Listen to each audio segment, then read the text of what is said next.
Alors, il y a eu Paper, qui a lâché 20 boules avec les frais. J'ai 3 amis qui sont devenus LGBT, des gens adorables. Les 3 sont complètement paumés sous anxiolytiques et en thérapie. Qui sont devenus LGBT, Paper, faudrait que tu passes pour nous expliquer ça. Parce que des filles, je veux bien comprendre, parce que comme je l'ai dit tout à l'heure, la plupart des filles qui disent lesbiennes sont en fait des hétéros déçus. Parce que là, beaucoup de filles peuvent facilement bifurquer vers le lesbianisme.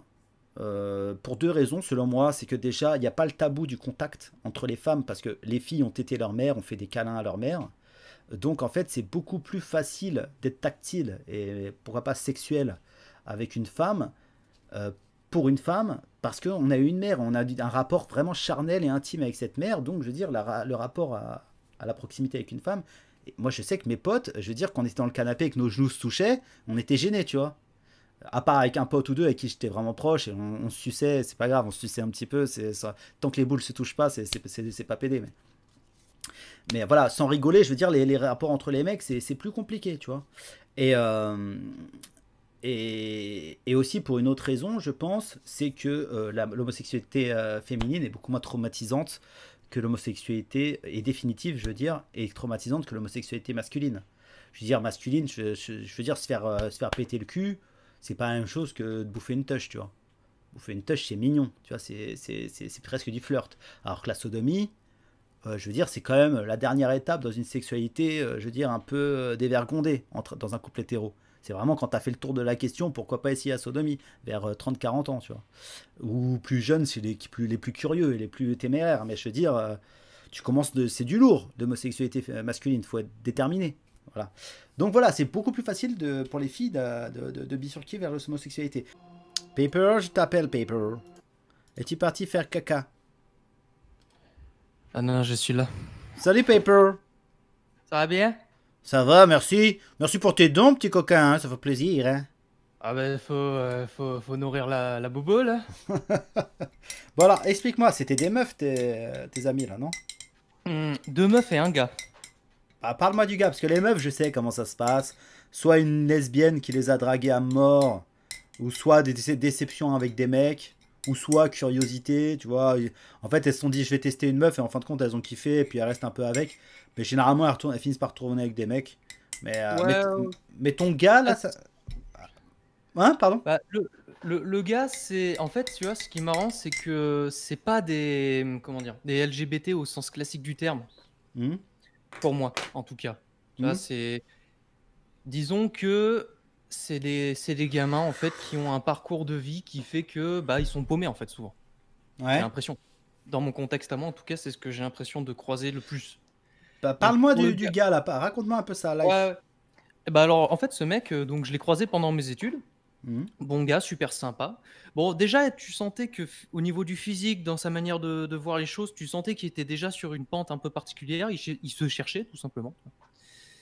Et en fait, je l'ai Comment ça, au revu. niveau du physique? C'est-à-dire, il était maniéré Bah, c'était le genre de gars, tu sentais qu'il venait un peu du monde émo gothique à la base, donc il se peignait les ongles.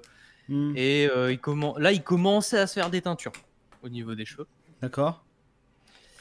Bon, jusque-là, c'était tranquille, quoi. Il faisait ça parce qu'il voulait se démarquer, c'était son style. Et puis, c'est après les études, là, quand je l'ai recroisé à l'occasion, le mec, il est complètement basculé. En fait, le gars, il sait pas ce qu'il fait, il sait pas où il va. Un coup, il est avec des gars, un coup, il est avec des meufs. En fait, il se dit bisexuel, mais c'est juste que quand tu vois son parcours, c'est souvent, bah, c'est le mec, il était seul chez lui, les parents, ils étaient pas derrière, pas vraiment de modèle paternel.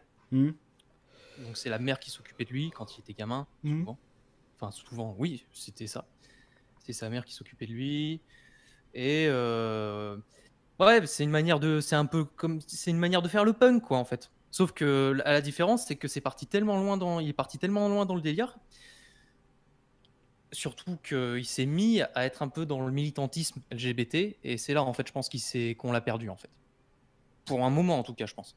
Ouais, mais Je sais pas dire pour quel point. tu penses pas que, je sais pas, toi tu l'as jugé hétéro un peu trop vite. Peut-être qu'en fait il a toujours été homo, tu vois, Peut-être, et qu'il peut-être le que vivait oui, oui. mal parce que dans un coin de sa tête, il voulait absolument être hétéro, donc en fait, il se la joue en mode émo et tout, et puis un jour, Ouais. il a commencé à se libérer, et puis voilà, et puis... Oui, oui, mais je pense que c'est ça. Mais en fait, ce qui moi, m'a attristé, c'est que il avait fait son coming out pendant les études, et hmm. ça se passait très bien. Mais je sais pas pourquoi il y a eu quelque chose. Il s'est passé quelque chose, en fait, en l'espace d'un an. Parce qu'il a vraiment commencé. Moi, j'ai arrêté de le suivre sur les réseaux parce qu'il est parti vraiment à fond dans le militantisme. Et c'est là, en fait. Je pense que c'est là, il s'est passé un truc parce il s'est effondré, en fait. C'est pas que c'est une coquille vide, mais il est. Ouais, il sait plus en fait. Il était assez clair sur là où il allait et là, franchement, tu sens que dans son discours, surtout, tu vois, dans le discours, dans la manière de parler, Bah, après, il y moi, je a sais quelque pas chose du... Ouais, vas-y, vas-y. qui sonne faux. Tu vois, il y a un truc qui sonne faux. Tu sens que ça résonne comme quelque chose de programmé. Ouais. C'est une machine dans son discours. Mais, Et mais, c'est une... mais, mais tu crois qu'en fait, je veux dire, la programmation, moi, LGBT queer, moi que j'appelle, qui est plutôt queer, elle parvient à convaincre les mecs de se faire enculer ou pas? À certains Ouais, mecs, je veux dire, en tout cas certains mecs. je pense, ouais, ouais. Parce que moi, j'aurais pu partir là-dedans, je pense, honnêtement. Parce que, tu sais, il y a des gamins. Moi, j'ai eu une période un peu difficile où j'étais un peu paumé. Tu sais, l'anxiété, machin, l'école, c'est un peu particulier. T'as pas trop de Bon, modèles enfin, de. écoute, t'es toujours un peu paumé, la preuve, Ouais, t'es voilà. sur ce live. Je rigole, Ouais, mais bon, c'est. je rigole, c'est une blague. Je Voilà. m'auto-vanne, c'est vrai, j'ai le droit de m'auto-vanner. Vas-y, continue, continue. Mais je pense en fait que pour beaucoup de jeunes, quand t'as ça dans le sang, quand t'as l'homosexualité, c'est comme ça. Ouais, je suis là-dessus. C'est comme ça. C'est dans ton gène, c'est dans ton ADN. Tu choisis pas. Mais par contre, je pense que pour beaucoup de gamins, beaucoup de gars, t'es un peu dans cette situation où en fait, t'es exposé à des choses, à des images. Tu vois. Hmm, Genre, moi, ça va, je m'en suis bien sorti, mais tu vois, j'aurais pu tomber, je sais pas, sur Brokeback Mountain en fait quand j'étais au collège. hmm. Tu vois, les mecs qui s'enculent dans la montagne, Ouais. des trucs comme Qui a ça. un beau Ça aurait film, pu, hein. Qui a un beau film, hein. qui est un beau film, mais je Franchement, pense c'est que un c'est beau pas un film, film, hein. c'est un film qui demande déjà d'avoir Oui, une faut bonne être capacité adulte. de, Faut être faut adulte être pour prêt, voir ce ouais. film. Parce que même adulte, putain, tu vois, quand tu le vois, t'es là, Moi, franchement, moi, j'ai beaucoup aimé ce film. J'ai trouvé très bien ce ah, film. il est bien, hein, il est très très bien, mais il faut avoir le recul. C'est ça, oui, oui. Voilà. Et je pense Mais, qu'en fait, ce qui se passe, c'est ça, c'est qu'aujourd'hui, tu as des discours, donc les discours LGBT, qui se retrouvent beaucoup trop tôt, en fait, mais bien dans sûr, mais le. moi, c'est exact. Moi, je dis pas, je dis rien de plus, hein. Ouais, ouais. Je veux dire, quand t'es Et. gamin, je veux dire, c'est tellement difficile de se construire. Je veux dire, les pièces du Ouais, puzzle sont tellement difficiles à assembler. Faut pas en rajouter. Faut pas en rajouter. C'est juste ce que je dis. ouais, Faut mais pas c'est en ça. rajouter. Foutez la paix aux gosses. Je veux dire, de toute façon, s'ils sont homo, ils le sauront bien assez tôt, hein. Je veux dire, t'es pas Ouais, mais obligé c'est de ça. venir leur expliquer qu'il faut prendre des bites dans le cul pour être heureux. Je veux dire, qu'on peut être heureux en prenant des bites dans le cul. Je veux dire, les parents, je veux dire, regardez, c'est les parents qu'il faut éduquer, pas les enfants. C'est-à-dire, c'est aux parents qu'il faut expliquer, voilà, si vous détectez que votre gosse il est un peu homo et tout, vous pouvez l'intéresser à ces thèmes et essayer de lui expliquer que c'est normal. Je veux dire, parce que, enfin, que c'est normal. Moi, je sais que les petits garçons ne sont pas homo par choix. Je le sais, parce que c'est tellement difficile d'être un mec. Je veux dire, personne ne choisit d'être dans le camp des homos chez les mecs. Parce que c'est le pire truc qui peut arriver à un mec. Donc, quand t'es jeune, surtout. Après, ça se passe mieux à l'âge adulte, mais quand t'es gamin, voilà, c'est les homos, on se traite que de PD, de trucs comme ça. Et les homos, même les mecs un peu efféminés, qui sont pas forcément homos, ils sont vachement, je veux dire, ségrégés, j'ai même envie de dire. Ils sont vraiment mis de Ouais, côté, etc. Ils se retrouvent avec les filles et tout, quoi. même sans Euh, parler de féminité, tu vois, tu as des gamins qui sont hypersensibles, hmm. qui ont du mal, qui sont timides, qui sont introvertis. C'est pareil, tu vois, c'est assez dur, hein. Bah, tous les gamins qui sont trop féminins, quoi. D'une raison ou d'une autre, Ouais, même sans être ouais, forcément ouais. homosexuel. Je veux dire, Ah, ouais, oui. Donc, en gros, on devrait former les parents et essayer de leur dire, voilà, et ces gamins-là, eux, faut leur expliquer. Faut leur expliquer, voilà, c'est normal, il y a des garçons et tout. Et pourquoi pas aussi, si on détecte que le gamin a été spoté par la classe, je veux dire, qu'il y a un gamin homo dans la classe et que les autres gamins le font chier, pourquoi pas là faire intervenir une association qui vient expliquer, mais pas une association LGBT, hein, une association de gens normaux, tu vois, qui viennent expliquer, voilà, parce que il y a des petits garçons sans le montrer du doigt ce gamin-là, mais expliquer, voilà, il y a des homosexuels, ça existe et tout ça, machin. histoire de Mm. normaliser le truc. Mais pourquoi le généraliser à tous, etc. Je veux dire, quand des Ouais, c'est gamins, je veux dire, un peu ça le problème. quand des gamins sont confrontés à un autre gamin qui est très efféminé, qui est sûrement homo, etc. Là, pourquoi pas venir expliquer le truc? Là, ça peut être utile, même dans notre sens à nous, tu vois. Mais histoire de montrer que voilà, c'est des choses qui arrivent, il a pas choisi, personne choisit, voilà, foutez-lui la paix, etc. Mais pourquoi on vient en parler à tout le monde? Dans ces cas-là, faut venir expliquer faut expliquer à tous les gamins ce que c'est un autiste, ce que c'est un trisomique, ce que c'est un, un hypersensible, un hyperactif. Pourquoi que les homos? Faut tout expliquer dans ce cas-là. Et t'as pas fini. T'as pas fini. Moi, je sais quand dans ma classe, quand j'étais gamin, quand j'étais, je devais avoir 12-13 ans, on a eu un autiste dans notre classe qui s'appelait Ulrich. Et je veux dire, au début, ils nous ont pas expliqué. Et donc, du coup, moi, j'étais un putain de bully avec lui. J'étais horrible, j'étais terrible avec ce gamin. Parce qu'en fait, je voyais un espèce de. Il était tout maigre, et il était comme ça tout le temps et tout. Et je sais pas, moi, j'étais con, alors que je le faisais chier et tout ça. Et un jour, on est venu nous expliquer qu'il était autiste, et voilà, et machin. Pourquoi ils n'ont pas expliqué direct? Tu vois, là, ça aurait valu le coup. Ouais. Mais à quoi ça sert d'aller expliquer à tous les gamins de France qu'un autiste? Ça ne sert à rien. On s'en fout, tu vois. Dans ce cas-là, t'as pas fini. Je veux dire, il y a tellement de particularités. Et moi, c'est ça qui m'énerve. C'est pourquoi il y a des particularités qui sont mises sur un piédestal et qu'on casse les couilles à tout le monde avec leurs droits, leurs machins et tout, et pas les autres. C'est juste qu'ils ont plus de pouvoir que les autres. En fait, c'est juste la démonstration concrète qu'ils ont plus de pouvoir que les autres. Aujourd'hui, Oui. je l'affirme haut et fort, les homosexuels et les juifs ont plus de pouvoir que d'autres communautés dans ce pays. D'accord? Parce que eux, ils ont le pouvoir de venir expliquer, de se faire respecter. Regardez, là, cette semaine, il y a eu un juif qui s'est fait tabasser pour une Rolex. D'accord? Ça a fait plus de bruit que des blancs qui se font tuer, que des goys qui se font tuer. Et ça, j'ai pas honte de le dire. J'ai aucun problème à le dire. Un juif qui se fait tabasser et qui se fait traiter de sale juif et qui se fait piquer sa Rolex, ça fait plus de bruit, il y a des débats dessus. Ça passe aux 20h et tout. C'est où? C'est quand la fois où t'as entendu que juste un mec s'est fait tabasser pour une montre? Il y a que quand c'est un juif il y a que quand c'est un juif que t'entends ça à la télévision et que voilà, il y a ça tweet dans tous les sens et que il y a le premier ministre, il y a le ministre, il y a le président qui va tweeter dessus. Qu'est-ce que ça veut dire? Et ça, je veux dire, et ça en plus après ils se plaignent que l'antisémitisme monte. Mais c'est le meilleur moyen de faire monter l'antisémitisme, de faire ce genre de démonstration de privilèges. Et le pire, c'est que ces gens-là vont venir te dire toute la journée, oui, nous, on est discriminés. Enfin, on n'est pas discriminés, mais nous, on est en danger parce qu'on est juifs. Je pense pas. Hein. Moi, je vois des soldats devant toutes les synagogues de France. Hein. Enfin, moins maintenant, mais à une époque, il y avait des soldats devant toutes les synagogues de France. Il n'y avait pas des putains de soldats devant toutes les maternelles de France et devant toutes les crèches de France. D'accord? Et ça, tu vas me dire que ça fait pas monter l'antisémitisme quand le péon moyen, il passe devant une synagogue et il voit qu'il y a des militaires et qu'il n'y a pas des militaires devant l'école de ses gosses? Et il croit que ça fait pas monter l'antisémitisme. On fait monter l'antisémitisme à dessein dans ce pays. On fait monter l'homophobie à dessein dans ce pays. Parce qu'il n'y a rien qui dégoûte plus les gens, qui énerve plus les gens que des privilèges. Voilà. Des privilèges affichés. Donc en fait, vous voulez combattre l'homophobie, mais vous la faites monter. Vous la faites monter. Vous faites ce que et vous pouvez penser ce que vous voulez. Je m'en fous. Vous pouvez me traiter d'antisémite, d'homophobe. Je ne le suis pas. Et je vous emmerde. Voilà. Moi, je suis contre l'injustice. Voilà, c'est tout. Excuse-moi, j'ai fait un tunnel comme d'habitude. Ah ouais, c'est parti là, c'est parti loin. Mais ça m'a rappelé le lycée et le collège un peu, sur ces histoires de privilèges un peu, parce que mine de rien, bah, moi je repense à cette période au lycée, pareil, nous on avait un gars dans la classe, avec le recul c'était dégueulasse hein, ce qu'on faisait, mais t'avais le mec en fait qui était efféminé et tout le monde le traitait de pédé. Mais ce qui s'est passé, c'est que ça a duré quoi, 2 mois, et au bout de 2 mois, le gars il a dit, ok, bah, il en a pris un, il a dit lève-toi, il lui a foutu une patate et c'était réglé quand même. Tu vois. Mais c'est con, hein. Mais ça a marché, Ouais, bien sûr. tu vois. Et de la même manière, par contre, je pense aussi que on sous-estime trop les gamins pour ce genre de questions. Parce que, tu vois, mon frère, lui, qui a fait un bac pro, il avait un gars dans sa classe qui, lui, était vraiment homosexuel et qu'il savait depuis longtemps, qui avait fait son coming out. Et en fait, bah, ils ont eu l'intelligence de tous en parler entre eux, sans les profs. Là, ils ont dit les profs c'est des cons, vont nous casser les couilles. Bah voilà, tu vois, ça s'est très bien passé. Ouais.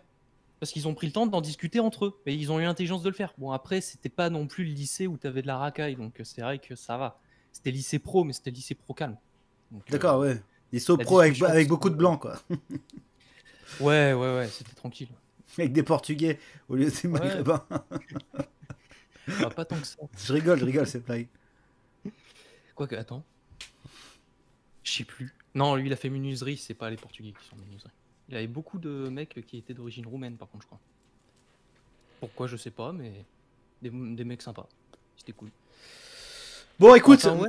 bah, merci d'être passé pour nous parler de ça. On va laisser les LGBT là où ils sont. Oui, ça Grosse va. force aux LGBT qui sont pas des victimes et qui cassent pas les couilles avec tout le monde avec leur lubie sexuelle. Et voilà, qui sont juste des êtres humains, qui veulent pas faire chier, qui veulent pas que tout le monde s'intéresse à ce qu'ils font le soir quand ils se couchent. Et voilà, il faut défendre les gens qui se font bolosser indistinctement. Je veux dire, si, moi je veux défendre tous les gens qui sont victimisés. Je m'en fous des féminicides, je m'en fous des attaques antisémites, je m'en fous des attaques homophobes. Je veux qu'on mette toutes les racailles, tous les gens violents en état de nuire, sans priorité. En fonction de si t'as une kippa, si t'as un god ceinture, voilà, on s'en fout de tout ça. Ça c'est ridicule, ça ne fait que faire augmenter la haine, parce que c'est de l'injustice. Bon allez, ciao Pepper, écoute, je te laisse, merci. T'avais fini ou pas? T'as un truc à dire encore?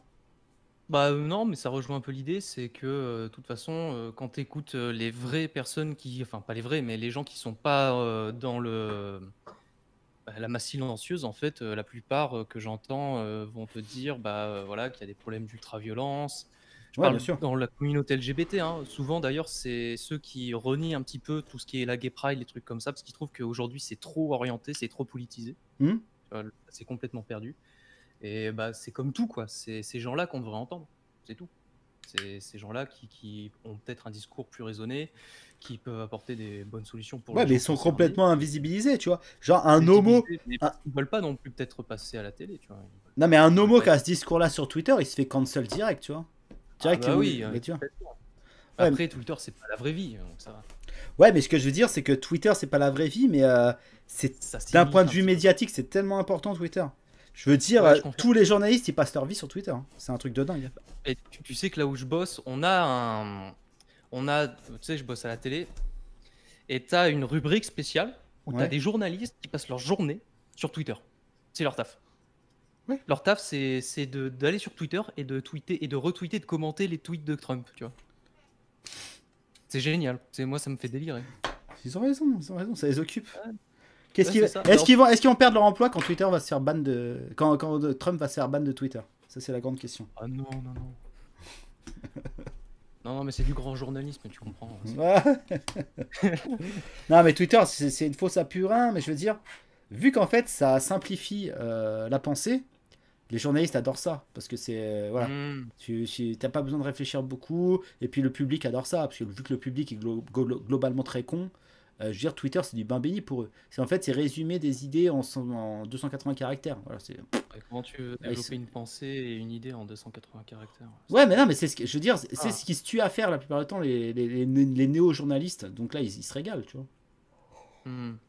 Ah Et quand du coup ils développent quand ils arrivent à broder autour d'un tweet, voilà, ils se prennent pour le nouveau Céline, tu vois. C'est incroyable, tu vois. Ils sont refaits de fou, tu vois. Bon, enfin bref. Écoute, merci d'être passé, Paper. Je vais partir sur un autre thème. J'ai peur du peuple élu. Non, les gars, je suis pas du peuple élu. Calmez-vous. T'as trop Même si ça d'argent. m'arrangerait peut-être bien. Ça m'arrangerait bien en vrai. Mais non. Tout le monde. Non, Moi, tu sais que je suis en pleine conversion, hein. Parce que moi, je veux percer dans le Fav Game. J'ai bien compris qu'il y avait quelque chose qui gênait. Je suis en train de travailler dessus. D'ici normalement de 4-5 ans, je vais pouvoir commencer à passer sur Sud Radio. Tu vois, je vais peut-être même pouvoir prendre un petit poste au RN. Non, je rigole. Ah, mais moi, tu vois, franchement, les gars, vous inquiétez pas, je suis en sécurité, je suis pas cramé, hein. Moi, je suis le rêve cosmopolite, hein, en fait, en termes de Ah, mais génétique. ne bouge pas. Ne bouge pas. Ah non, mais là, je suis très propre, tu vois, petit métis, au calme. Ne bouge pas une oreille, Pepper. Jamais, plus jamais. D'accord? Ah ouais, non, c'est bon. Te Ouais, fais pas cramer, te fais pas cramer. Tu portes un pins Free Borders et tu bouges pas. Ah non, mais attends, non, je suis pas fou. Si je suis monté dans le moi, je suis en train de monter un peu dans le TV Game. retour du. Oh, pas le TV game, non, moi je suis à la technique, ça m'intéresse pas d'être devant les caméras. Mais ce que je veux dire, c'est que tu vois, c'est parce que aussi mes grands-parents, ils ont immigré que ça me fait chier de voir ce qui se passe aujourd'hui.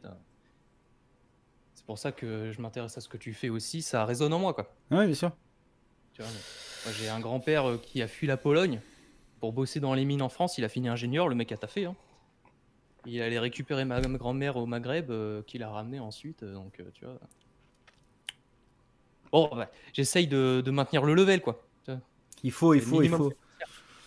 Je suis fier d'où je viens, mais je sais avant tout que mon grand-père, il m'a dit il y a quelques années, bon, on n'est peut-être pas français, mais toi, tu l'es, donc fais le taf. Pour ceux qui le font pas à ta place. C'est le minimum. Tu parles comme tu me fais penser à Kitsune Pardon. quand tu parles. Mais je crois que ma grand-mère, elle est kabyle. Enfin, Tu sais pas ce qu'elle est ta grand-mère? bah, alors je sais qu'elle Et est moi, ma chinoise. grand-mère, je t'en parle de ma grand-mère? Non, c'est Ah, un truc de grand-mère, Dieudonné. C'est un truc de Dieudonné, cherche pas. j'ai pas les refs. Dieudonné, j'ai découvert il y a pas si longtemps parce que Bah, regarde le divorce de Patrick. Puis tout ce qui est avant Mahmoud. Ok. Tout ce qui est avant Foxtrot, c'est extraordinaire. Bien. Bon, écoute, vas-y, à Enfin, plus tard, Pepper. Je vais essayer d'enchaîner parce qu'il commence à être tard. ah ouais. J'avais plein de thèmes à aborder. À plus tard, Papers. Qui fait bien la fin du live.